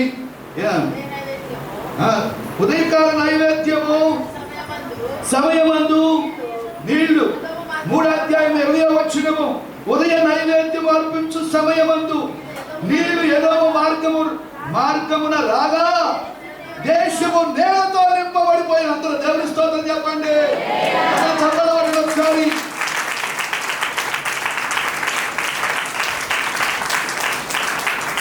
అటువరకు వివాదాల గుండా వెళ్ళిన ఇశ్రాయేలీలు, అటువరకు సాతాను పనిచేస్తున్నా, సాతాను ఏలుబడి చేస్తున్నా, సమస్యలు పడిపోయిన సైనికులు ఎప్పుడైతే దేవుడు అద్భుతమైన కార్యం దేవుడు చేశాడో వారన్నిట్లో నుంచి నీ జీవితంలో కూడా కన్నీటిని దేవుడు నాట్యంగా మార్చేది ఒక క్షణం చాలు. నీకు ఆరోగ్యం ఇవ్వటానికి దేవుడు ఒక్క క్షణం చాలు. దేవుడు నీకు ఉద్యోగం ఇవ్వటానికి 6 నెలలు 3 నెలలు చాలు. దేవుడు నీకు ఉద్యోగం ఇచ్చి నిలబెట్టేస్తాడు. దేవుని స్తోత్రం. దేవుని స్తోత్రం. దేవునికి అసాధ్యమైనది ఏదైనా ఉందా? నువ్వు సందేహించువాడు దేవుని విశ్వాసం లేకపోతే దేవుని కార్యాలు జరగవు. ద్వారం తెరుస్తాడా అండి? తెరుస్తాడు. నువ్వు కూడా వాక్యం వినగానే దేవుడు నీతో మాట్లాడితే దేవుని ఆత్మ నాకు కూడా కావాలి. ఎన్నోసార్లు ఆత్మదేవుడు నీ మీద తన ఆత్మను ఉంచాడు, కానీ నువ్వు కూడుకుపోయావు. ఏమండి, అబ్రహాము త్రవ్విన బావుల్ని ఇస్సాకు త్రవ్వాడు. జలలు గల ఊట ఆ బావిలో నుండి వచ్చిన జలలు కలిగిన ఊట. ఈ ఊట దేవుడిచ్చే ఊట, అది నిత్య జీవమునకై దానిలో ఊరడి నీటి బుగ్గ. దేవుని స్తోత్రం. దేవుని స్తోత్రం. శత్రువు అనే సైతాన్ని నీ బావిని మూసిపడేశాడు దేవుని. అందుకే సాతాను కర్మాగారంగా దేవుని ఆత్మదేవుడు నిన్ను ఏలుబడి చేయాలి. ఆత్మదేవుడు నిన్ను నడిపించాలి. ఆత్మ చేతను నడిపించబడాలి. ఆత్మే పరిశుద్ధ గ్రంథంలో పాపము నుండి విడిపించబడాలంటే దేవుని ఆత్మ. సాతాను చేతుల నుంచి విడిపించబడాలంటే పరిశుద్ధాత్మ. దేవుడు శక్తియు ప్రేమయు ఇంద్రియ. మీరు గమనించారా? పరిశుద్ధాత్మ దేవుడు. రోమపత్రిక 8వ అధ్యాయము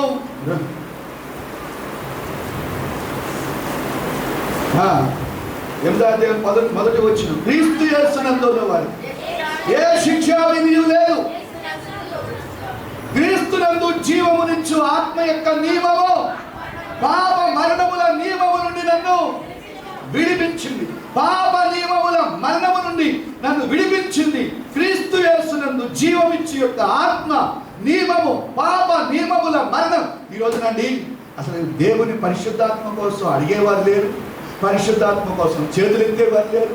పరిశుద్ధాత్మ దేవుడు నింపబడాలని ఆపేక్ష, ఆ కోరిక, ఆ తలం కూడా లేదు. పద్దాక పాపాలు ఒప్పుకోబట్టే అదొకటి, క్షమించు క్షమించు క్షమించు, ఇదొకటే బోధ.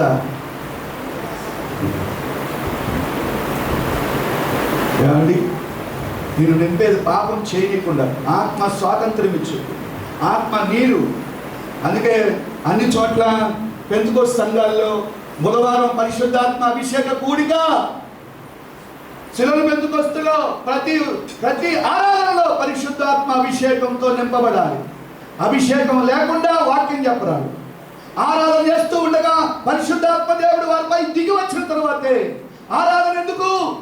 పోయినసారి చెప్పాను, ఒక విత్తనము మట్టి పెళ్ళగంధం కుళ్ళిపోతుందట. కింద తొలకరి వర్షం లేదు, కడవరి వర్షం లేదు. కింద నీరుండాలి, పైన వర్షం ఉండాలి. కుమ్మరించబడితేనే. నువ్వు పరిశుద్ధాత్మను కనుక నిరాకరిస్తే నష్టపోయేది నువ్వే. పరిశుద్ధాత్మ అన్య భాషలు మాట్లాడటం, దేవుని చప్పట్లు కొట్టడం, ఆరాధన చేయటం, నీకు ఆరాధన అవసరంలా. ఏదో అన్నిటికంటే ముఖ్యమైనది ఏది? ఆరాధన. దేవుని స్తుతించడం.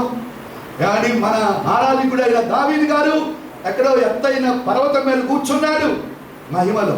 దేవుని స్తోత్రం. ఆ సింహాసనం మీద కూర్చున్నాడు. నువ్వు కూడా, నేను కూడా రేపు పరలోకానికి వెళ్ళి ఆరాధన మనం చేసే పని ఏంటి అంటే ఆరాధన చేయకపోతే. ఇక్కడ ఆరాధన చేయకపోతే రేపు ఆరాధన చేస్తావు, ఎట్టొచ్చుద్దు నీకు.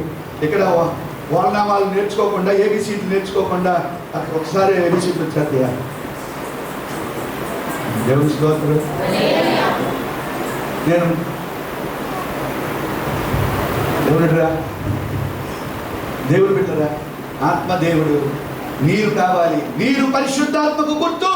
తమ ఎలా విధేయులైన వారి మీదకి, విధేయులైన వారిని వారు పొందుకునే పరిశుద్ధాత్మ. నీరు దేవుని వాక్యానికి గుర్తు. ఎంత వాక్యానికి విలువిస్తున్నావు, దేవుని వాక్యాన్ని ఎంత గౌరవిస్తున్నావు. దేవుడు అమ్మా నీకు మార్గము మూయబడిపోతే మార్గాన్ని తెరిచేవాడు దేవుడు. ఒక మాట, దేవుడు పైకి చెప్తాడు, దేవుడు కింద దించుతాడు కూడా. నువ్వేమో మారు మనసు పొంది బాప్తీసం తీసుకున్న తర్వాత కానీ ఒక 6 నెలలే, సంవత్సరమేమన్నారు. తర్వాత అసలు దేవునితో పని లేదు, ఆదివారంతో పని లేదు, ప్రార్థనతో పని లేదు, వాక్యంతో పని లేదు. హెచ్చించేసేయాలట దాన్ని, దీవించేసేయాలట. నువ్వు దేవుని క్రమాన్ని నువ్వు కనుక నిర్లక్ష్యం చేస్తే దేవుడు తగ్గించబడతాడు. పైకి వెళ్ళాల్సిన దానివి నువ్వు కిందకు వస్తున్నావు. హలో, దేవుని స్తోత్రం. చెప్పండి, దేవుని స్తోత్రం. పైకి లేపేవాడు ఆయనే, కింద దించేవాడు ఆయన. జీవము మరణము ఆయనే. అవునా కదంటారా? ఆరోగ్యం వచ్చేదాకా అయ్యా అయ్యా అయ్యా అయ్యా మంచిగా ఎంటారయ్యా. ఆరోగ్యం వచ్చిన తర్వాత ఇంకా వాయి వచ్చేసింది కదా, ఇంకా నీకెందుకు పర్లేదు, నీకెందుకు పర్లేదు. మంచి భోజనం అది చాలా దీనస్థితి నుంచి ఉన్నత స్థితికి ఎదిగిన తర్వాత మర్చిపోతాను. ప్రార్థన నిర్లక్ష్యం. ఒక వ్యక్తి అండి, దేవుని స్తోత్రం, దేవుని స్తోత్రం. ఒక మాట చదువుతున్నాను చూడండి. 84వ కీర్తన 6వ వచనం. బాగలోయలో బడి వెళ్ళొచ్చు, దానిని జగమయముగా చేయుదురు. తొలకరి వాన వారిని దీవెనతో కప్పును. అమ్మా, తొలకరి అందరూ చెప్పండి. తొలకరి వాన వారిని దీవెనతో నింపును. తొలకరి వాన. మీరు గమనించారా? దేవుని వాక్యము ప్లస్ వర్షము పరిశుద్ధాత్మ. తొలకరి వాన నేను దీవెనతో కప్పుతట. రక్షించబడిన తర్వాత, మానవ మనసు పొందిన తర్వాత దేవుని బిడ్డలు ఎలా ఉండాలో తెలుసా? ఎలా ఉండాలి? దేవుని ఆత్మతో నింపబడిన తర్వాత వారు నానాటికి బలాభివృద్ధి నొందొచ్చు, ప్రయాణము చేయుదురు. వారు నానాటికి బలాభివృద్ధి పొందొచ్చు, ప్రయాణం చేస్తారు. ఈ యొక్క సియోను యాత్రలో, ఈ యొక్క పరలోక యాత్రలో నువ్వు దినదినము బలాభివృద్ధి పొందుతూ ప్రయాణం చేయాలి. దేవుని స్తోత్రం. దేవుని స్తోత్రం. నీ కండరాలు పుష్టిగా ఉండాలి, నీ మానసిక స్థితి ఆరోగ్యకరంగా ఉండాలి, నీ ఆత్మీయ స్థితి చాలా ఉన్నతంగా ఉండాలి. పరిశుద్ధాత్మతో నింపబడి గాలిలో లేచిపోయినట్టుగా ఉండాలి. ఇక్కడ ఈ భూమిని అంటి పెట్టుకోవడం కాదు, అక్కడ పై దేవుని స్తోత్రం. అది ఎలా సాధ్యం? రేపు ఎగురుతావు నాయన, వెతుక్కుంటావు. ఆ ఆశ ఉందా, కోరుకుందా, తలంపు ఉందా అసలు నీకు? ఇక్కడే ఉంటావా? ఇది పాపంతో కూడిన క్షపించబడిన భూమి. ఈ సృష్టి అనేది యావత్తు మూలుగుతుందట. అయ్యా ఎప్పుడు వస్తావయ్యా? పోయలేకపోతున్నా, ఈ పాపాన్ని, ఈ చెట్టును నేను చూడలేకపోతున్నానయ్యా, మొయ్యలేకపోతున్నాను. భూమి మొరపెట్టుకుంటుందట. సృష్టి యావత్తు, ఆకాశము, భూమి, వృక్షాలు, అలా ఇక్కడ ఏమీ లేదు. ఇక్కడ ఏదో సంపాదించుకున్న అన్నిటిని విడిచిపెట్టేలా వద్దా? వారు నానాటికి బలాభివృద్ధి నందుచు ప్రయాణం చేస్తారు. తొలకరి వాన నిన్ను దీవులతో నింపుద్ది. ఎప్పుడైతే నువ్వు తొలకరి వాన నీ మీద కురుస్తుందో, నువ్వు నానాటికి బలాభివృద్ధి నందుచు, బలము, ఆత్మబలము, ఆత్మశక్తితో నువ్వు గంతులేస్తావు.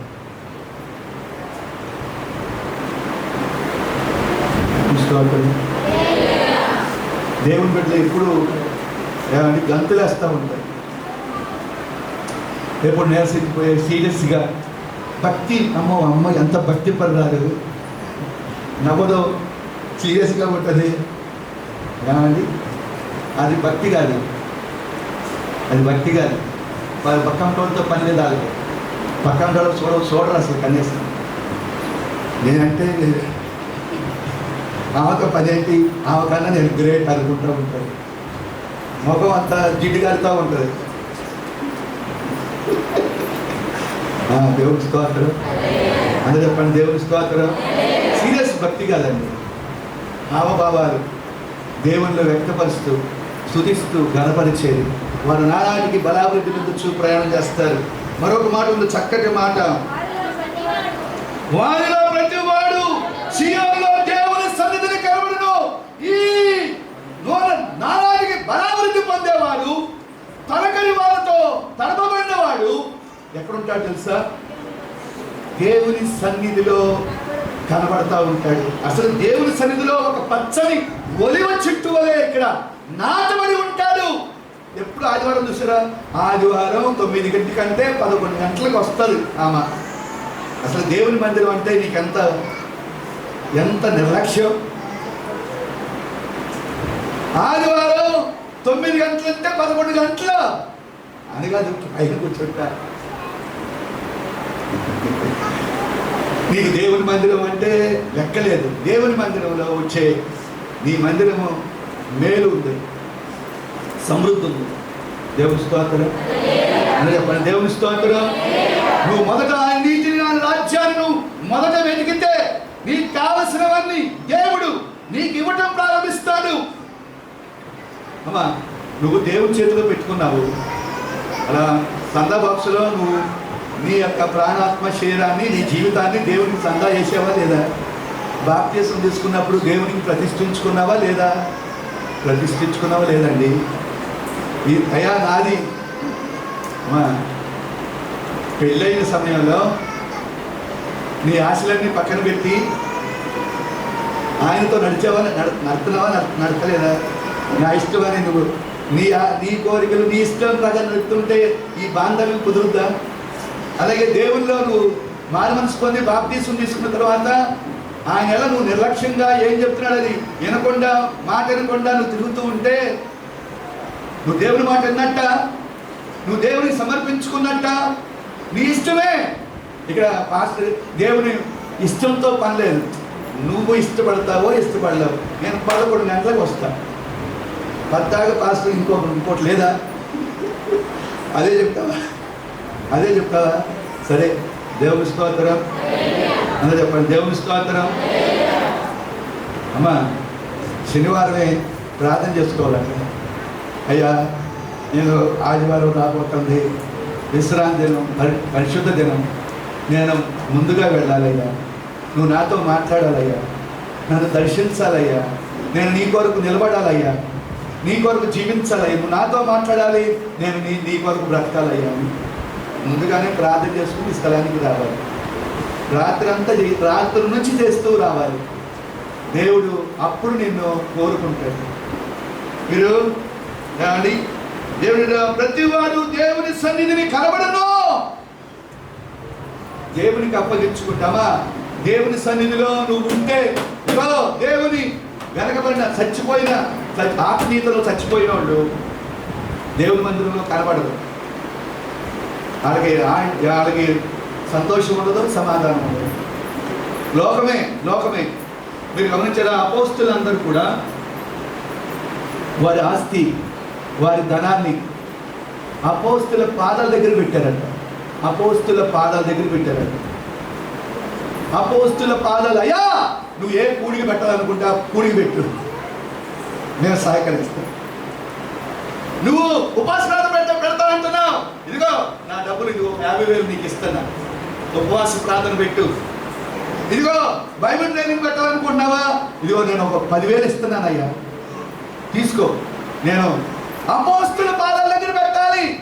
నీ డబ్బు నీది కాదు, నువ్వు ప్రతి పైసా దేవుని కొరకు నువ్వు ఖర్చు పెట్టాలి. దేవుడు మీ స్వార్థానికి దశమ భాగం కూడా తీయడం. అపోస్తుల దినాల్లో పాత నిబంధనలో దశమ భాగం, కొత్త నిబంధనలో నువ్వు అభివృద్ధి అయిన కొద్దీ, నువ్వు హెచ్చించబడిన కొద్దీ దేవునికి దశమ భాగం తీయాలి. ఏమంటే అందరూ చేతులు మూసారనుకో, ఇంకా దేవుని కార్యాలు ఎలా జరుగుతాయి?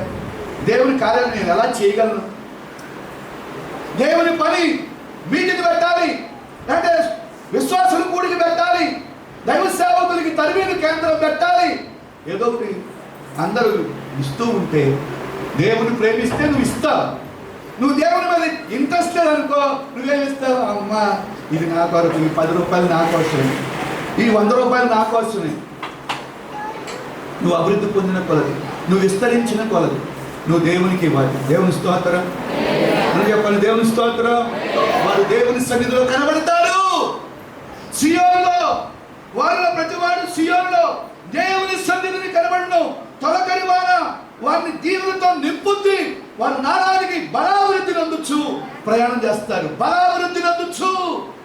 నువ్వు దేవునితో నడిస్తే నువ్వు ఆరోగ్యకరంగా బాగుంటావు, నీ కుటుంబ పరంగా బాగుంటావు, నీ ఆర్థిక స్థితి బాగుంటుంది, నీ ఆత్మీయ స్థితి బాగుంటుంది. దేవుణ్ణే నువ్వు అసలు జీవాన్నిచ్చే ఆ యొక్క చేలోకి రైతులు చేలో నీళ్లు పెడతా ఉంటారు. చిన్న గుంట గుండా నీళ్లు వెళ్తా ఉంటాయి, ఆ చేలో పడాలి. నువ్వు చేరికి నీళ్ళు రాకుండా అడ్డేసేసావనుకో, ఇంకేమవుతాయి? నీళ్ళు ఎట్ట వస్తాయి? నీ చేను ఎట్ట తడుస్తుంది, నీ చేను ఎట్ట పండుద్ది? దేవుని స్తోత్రం. నేను కొద్దిగా చెప్పి నేను ముగిస్తాను.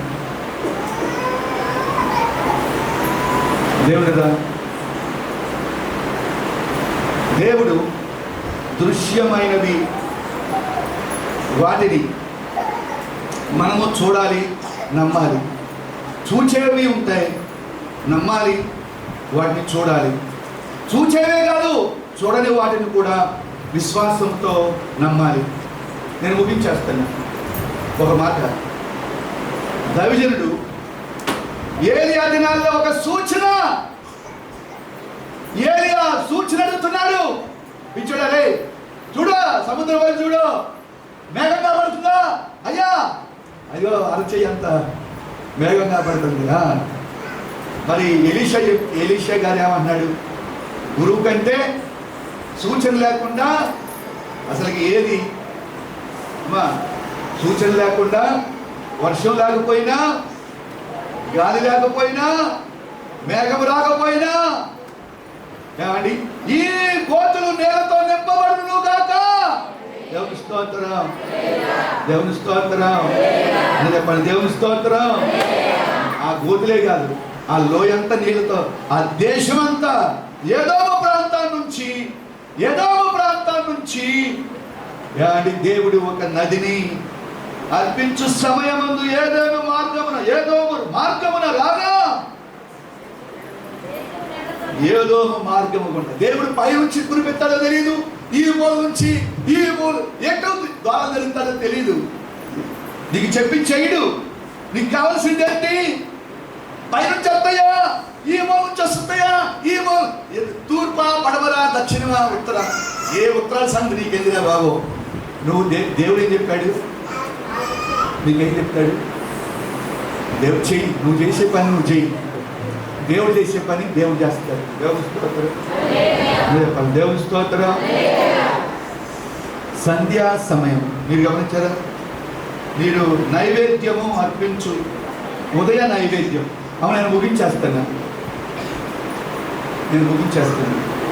ఉదయ నైవేద్యము నైవేద్య అర్పించు సమయమున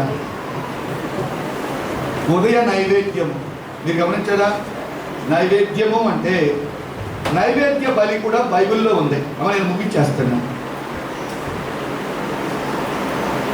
నైవేద్య బలి ఉదయము అలాగే రాత్రికి 2 సార్లు చేస్తారు.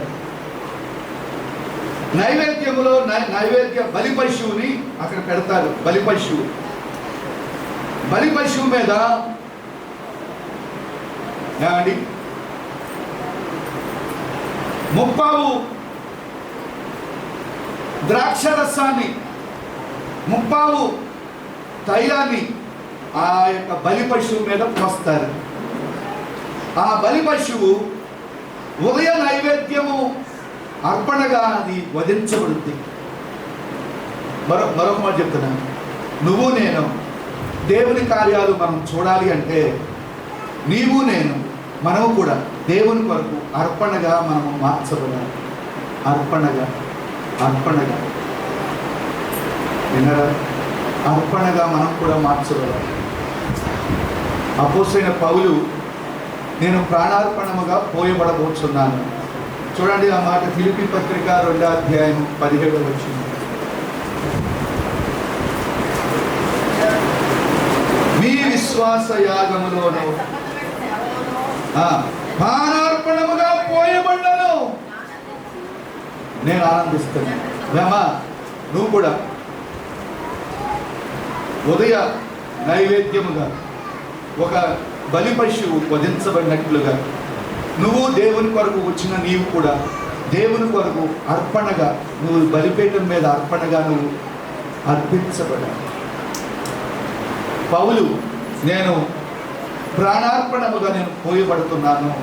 నైవేద్య నా విశ్వాస యాగములోను ప్రాణార్పణలుగా పోయబడుతున్నాను. నీలో ఏ త్యాగం ఉంది? హలో, దేవుని కొరకు నీవుగానే చందా బాక్సులో నీవు అర్పణగా అర్పించేసుకుంటే నీ డబ్బు దేవునిది కాదా? నీ యొక్క బంగారం దేవునిది కాదా? దేవుని నిర్లక్ష్యం చేస్తూ ఎందుకుంటాం? దేవుని ప్రేమిస్తున్నావా? దశంభాగాలే కాదు. ఇదిగో ఇక్కడ మీటింగ్ జరుగుతుందంటే దేవుని కొరకు నువ్వు ఇవ్వాలి. నేను ఈ యొక్క ఉపవాస ప్రార్థనకి అయ్యగారు నేను ఒక 10,000 ఇస్తాను. అయ్యగారు నీ ఖర్చులు ముఖ్యం కాదు. నువ్వు నీ యొక్క సంపాదన ముఖ్యం కాదు. దేవునికి ఇవ్వు, దేవుడు నీకు ఇస్తాడు. దేవుని కార్యాలు జరగాలి. దేవుని కార్యాలు జరిగితే నువ్వు నీకు ప్రతిఫలముగా దేవుడు బహుమానాలు ఇస్తాడు. దేవుని స్తోత్రం, దేవుని స్తోత్రం. ఎవరు స్తోమతను బట్టి వాళ్ళు దేవునికి ఇవ్వాలి. ఎన్నో కార్యాలు ఉన్నాయి. దేవుని కార్యాలు ఆగిపోకూడదు. దేవుని విస్తారమైన మేఘము మన సంఘం మీద ఆవరించి ఉంది. దేవుని స్తోత్రం చెప్పండి. ఆ యొక్క విస్తారమైన వర్షము కురవబోతూ ఉంది. అందులో చెప్పండి, ఆమేన్ చెప్పండి. ఆమేన్. ప్రచండమైన వర్షం దేవుడు కురిపించబోతున్నాడు మన సంఘం మీద. గొప్ప కార్యాలు ఈ సంఘంలో దేవుడు చేయబోతున్నాడు. నీ జీవితంలో దేవుడు గొప్ప కార్యాలు చేయబోతున్నాడు. నువ్వు అసాధ్యం అనుకుంటున్నావా? దేవునికి సమస్తము సాధ్యం. అసాధ్యమైన కార్యాలు సాధ్యంగా మార్చే దేవుడు, మన దేవుడు అదృశ్యుడిగా మన మధ్యలోనే ఉన్నాడు. మన కళ్ళు దృశ్యమైనవే చూస్తున్నాడు. మన మన మన మన మన కళ్ళు అదృశ్యమైనవి చూడాలి. మా అమ్మగారు 35 సంవత్సరాల క్రితం జరగబోతున్న ముందుగానే మా అమ్మగారు ప్రవచించింది. ఆమె నేత్రాలతో ఇప్పుడున్న స్థితి ఇచ్చాడు నేను 30 సంవత్సరాలతో చూసేదంతా అని చెప్పేవనుకో, అది ఎంత అద్భుతంగా ఉంటుంది. అవునా? దేవుడు చూపిస్తాడా? నీ ఫ్యూచర్ ఏం కాబోతుందో దేవుడు ముందుగానే చూపిస్తాడు.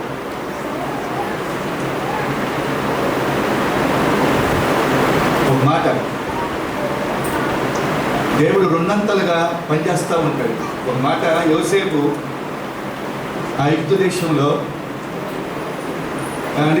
ఆ యొక్క జైల్లో ఉన్నప్పుడు అక్కడ ఖైదీలుగా ఉన్నవారు పానదాయకుడు భక్ష్యకారుడికి దర్శనాలు చెప్పాడు, ఫరో దర్శనాలు చెప్పాడు, వివరించాడు. అలాగే దానియేలు దగ్గరికి వచ్చేసరికి దానియేలు నెబుకద్నెజరు కళ మర్చిపోయాడు, కలభావం కళ చెప్పాలి, కళ చెప్పాడు, కలభావం కూడా చెప్పాడు. అంటే అక్కడ విస్తరించిందా కాదా? ఆయన ఊరికే కళ చెప్పాడు, కలభావం చెప్పాడు. ఇక్కడ దానియేలేమో కళ చెప్పాడు, కలభావం చెప్పాడు. మరొక మాట చెప్తున్నాడు, ఊరికే పేతురు చెరసాలలో ఉన్నప్పుడు దేవుడు తన దూతను పంపాడు. చెరసాలలోనికి దేవుని యొక్క దూత దిగి వచ్చింది. కానీ అపోస్తలుడైన పౌలు గారు చెరసాలలో వేయబడితే దేవుని దూత వచ్చిందా అండి? దేవుని దూత రాలా, దేవుని దూత రాలా. వీళ్ళే దేవుని దూతలు. చెరసాల బ్రద్దలైపోయింది. దేవుని స్తోత్రం. అక్కడ చెరసాల నుంచి విడిపించడానికి పేతురు గారి కొరకు దేవుడి దూతను పంపితే ఇంకొక చోట ఇంకో మరి అంతకంటే గొప్ప కార్యం కొద్ది కాలంలోనే పౌలు శీల జైల్లో ఉంటే వాళ్ళు పాటలు పాడుతూ ఉంటే జైలు పునాదులు అదిరిపోయి, జైలు పునాదులు అదిరిపోయి. నీ జీవితంలో అమ్మా ఏలియా కాలంలో సూచన అడిగితే ఎలీషా కాలంలో ఏ సూచన లేకుండా మాట అందరూ చెయ్యి గోతులు త్రవ్వండి అని తొలిపడేశారు. సంధ్యా సమయంలో ఏమండి, ఉదయ నైవేద్యం అర్పించు సమయంలో ఏమండి ఏదో ప్రాంతము గుండా వాటర్ వచ్చేసి ఆ దేశము సస్యశ్యామలమైపోయింది. నేను చేయడా ఆ కార్యం? దేవుడు చేయడా? నీకు ఉద్యోగం ఇవ్వడా? హలో, నీకు దేవుడు బిడ్డలను ఇవ్వడా? గర్భాలను నువ్వు బలంగా నమ్ము. నీ గర్భం మీద చేయబెట్టి కుమారుడు నాకు అనుగ్రహించబడును గాక, గర్భఫలము దేవుడు నాకు అనుగ్రహించును గాక అని నీవుగా ప్రవచించుకుంటూ ఉంది. అవును కదా? లేనివి ఉన్నట్లుగా పలకటమే విశ్వాసం. లేనివి ఉన్నట్లుగా పలకటమే ఏంటమ్మా చెప్పమ్మా? లేనివి ఉన్నట్లుగా పలకటమే విశ్వాసం. దేవుడు యేసు ప్రభు మరి మొట్టమొదటి ఆకాశము కలుగునుగాక, భూమి కలుగునుగాక. లేనివి ఉన్నట్టు వచ్చినాయా? బయటకు వచ్చినాయా? రాలేదా? నువ్వు పలుకు. నీ నోటు కూడా అలాంటిదే. నువ్వు విశ్వాసంతో పలుకు. జీవము మరణము నీ స్వాధీనం దేవుడు నీ నోట్లోనే పెట్టాడు. నీకు ఏది కావాలో అది నీ దేవుడు నీకు ఇస్తాడు. ఎప్పుడు శాప వచనాలు నీవుగా శపించుకోబాకు, నీ భర్తను శపించబాకు, నీ భార్యను శపించబాకు, నీ పిల్లలను కూడా శపించబాకు. కావాలంటే ఆస్వాదించు. అడ్రా ఇడ్రా అంటా నువ్వు అని శపించుకుంటూ తిరిగావా? అనవసరంగా వాళ్ళు బుక్ అయిపోతారు నీ ద్వారా. అది సైతాన్ని వచ్చాను. మీ అమ్మాయి నన్ను పంపించట్లేదు, మీ నాన్న నీ దగ్గరికి పంపాడు అందుకే పట్టుకున్నాను అన్నాడు. అప్పుడు శపించవాకండి తల్లి. ప్రార్థన చేద్దాం. దేవుడి యొక్క పరిశుద్ధమైన వాక్యము దేవుడు దీవించి ఆస్వాదించును గాక. ఆమేన్. అందరూ కూడా చిన్న ప్రార్థన.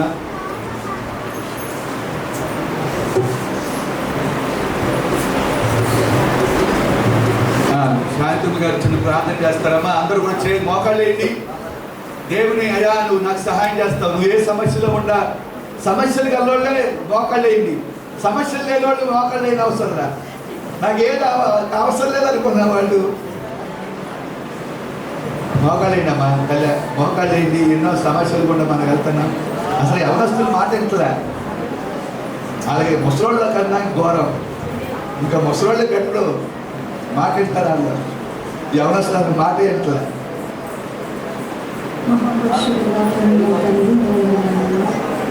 జీవాధిపతి నీ వందనాలు, స్తోత్రాలు స్తోత్రాలు స్తోత్రాలు స్తోత్రాలు స్తోత్రాలు.